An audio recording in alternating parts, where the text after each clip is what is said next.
তো এটা আপনার অর্ডার নিবে, অর্ডার ক্যান্সেল করবে, অর্ডার কনফার্মেশন ইমেল পাঠাবে, আমাদের স্টকটাকে ম্যানেজ করবে এবং যাবতীয় অনেকগুলো করবে। আজকে আমি এটা এক্সপ্লেন করে দেখাবো একদম ফুললি। দেখছি সেখানে আমি সিম্পলি যদি বলি আমার পোলো শার্টের হ্যাঁ প্রাইস কত, পোলো শার্টের প্রাইস কত, এখানে আমি কোনো কিছু বলি না। এখানে আমাদের ভয়েস আছে, আমি যে ভয়েসও বলি ভয়েসও সেম জিনিসটা রিপ্লাই দিবে।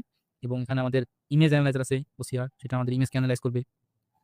মানে এখানে ম্যাসিভ একটা ওয়ার্কফ্লো আছে, আমি যদি দেখাই এখানে সিম্পলি ম্যাসিভ একটা ওয়ার্কফ্লো। তো আমাদের এখন যদি দেখি আমাদের, তো এখানে আমাদের ৩টা ওয়ার্কফ্লো দেখতেছেন, এখানে ১টা ২টা ৩টা। তার কাজ কি? তুমি আমাদের এখানে আছে হলো cancel confirmation agent, order confirmation agent, stock management. এখানে ফোকাস পরে করি আমরা এখানে কি রিপ্লাই আছে। হ্যাঁ আমাদের কাছে এটা আছে, এটা বলছে যে রিপ্লাই দিছে কত সুন্দর করে এখানে বলছে। অনেকে আছে যে সমস্যা, সেটা হলো এই যে আপনাদের এজেন্ট এক লাইনে এসএমএস রিপ্লাই দিচ্ছে।